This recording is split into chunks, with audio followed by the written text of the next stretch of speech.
صباح الخير.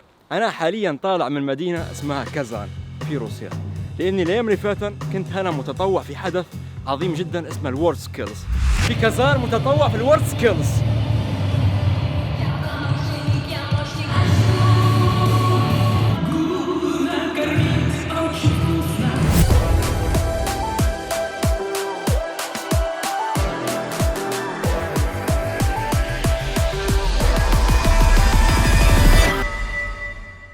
ولكن المدينة هذه فاجأتني.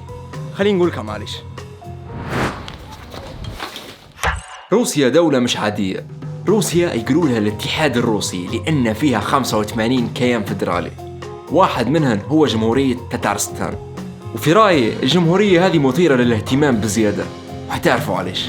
وحاليا نحن في مدينة كازان اللي هي العاصمة والقلب العتيق لتتارستان. المدينة اللي نحن فيها توا أقدم من موسكو ب150 سنة، وفي نفس الوقت هي المدينة الثالثة من ناحية الأهمية بعد موسكو وسانت بيترسبورغ.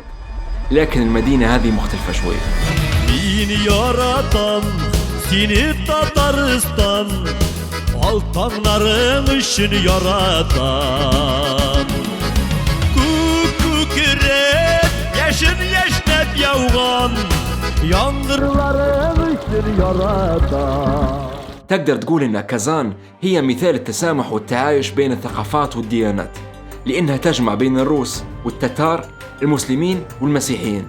لأن مدينة كازان متعددة الأديان. في شخص اسمه إدلار خانوف كان في الهند وفي التبت، لما رجع لمدينة كازان خطر في باله فكرة غريبة شوية. إدلار خانوف طلع بفكرة المكان هذا اللي هو معبد اسمه جميع الأديان.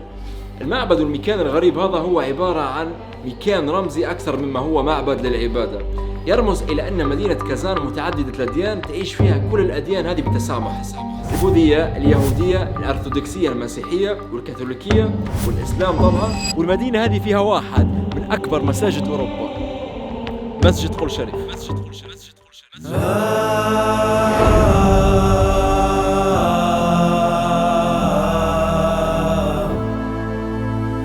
والكريملين متاع مدينة كازان هو السور التتاري الوحيد اللي فضل في روسيا اليوم.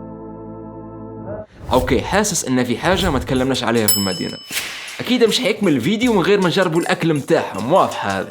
Now show me the Tatari food. نحن تو في مطعم اسمه توبيتي مشهور هنا في مدينة كازان. هو عبارة عن سلسلة تقدم في المأكولات التتارية والشقاشق والحاجات الخفيفة هذه، وأسعارها جيدة جدا. ما يش دعاية للمطعم، ولكن تو يعني بان علي ان حاجة نزيهة. أول حاجة حنبدأ بيها حاجة اسمها إيش بشماك. اسمها إيش بشماك لأنك تاكلها بالخمس صوابع، فمش حناكلها بالشوكة، نعطوها بالخمسة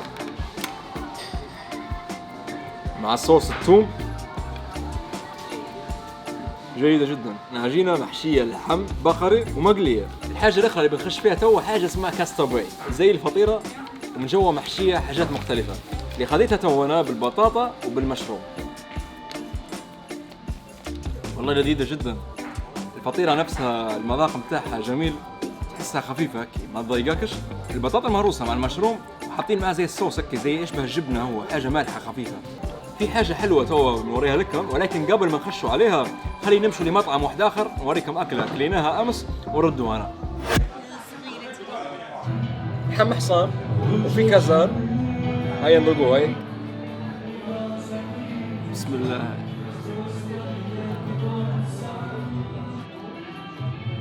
فاللحم الحصان هذا طعمه متاعته ما يش سيئة، ولكن كيف نقولها، كيف نوصفها، بس تحسه زي اللحم البقر لما يكون مطاطي، عرفت؟ هذه اللي تو حاس بيها انا. يا والله الطعم متاعه مش سيء، ولكن الملمس متاعه في الفم مش مريح، تحس روحك تاكل في قومه يعني، عرفت؟ ومقدميننا مع شنو؟ مقدميننا مع باستا وجزر وبصل ورشين عليه شوية معدنوس من فوق هيك، مدلعينا اللحم الحصان. وجبة مثيرة للاهتمام. القبدية وما أدراك ما القبدية، هي عبارة عن تارت، في رز وفي زبيب وفي داحي.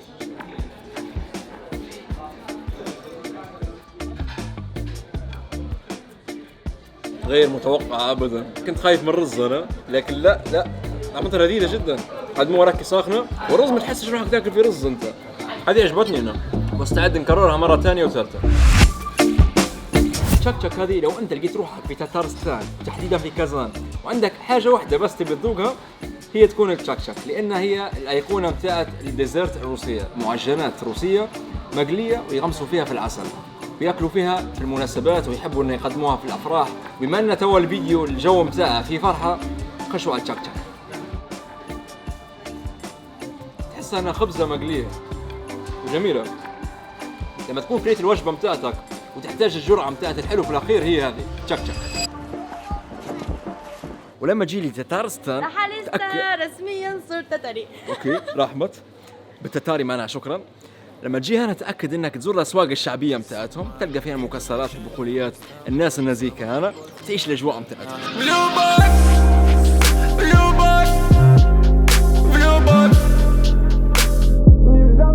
عايش في كازان بقالي حوالي 10 سنين. البلد هنا عجبتني جدا في كازان. عشت فتره في موسكو بس الاوضاع هنا طيبه جدا، الناس تتار طيبين، في تعايش بين الناس كلها جميع الديانات، مسلمين ومسيحيين ويهود وطوائف كتير، ناس كلها طيبه وناس طيبه جدا. يعني اي حد يحب يجي هنا يشرفنا يكون في كازان هيستريح ويتبسط جدا.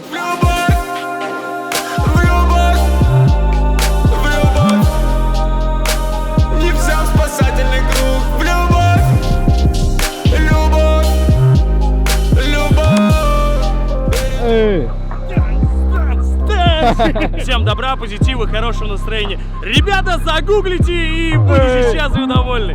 في الأخير نبي نقول لو جيت الروسيا أو فكرت إنك تزورها، لازم تحط مدينة كازان على الرادار متاعك. Добро пожаловать в Казань.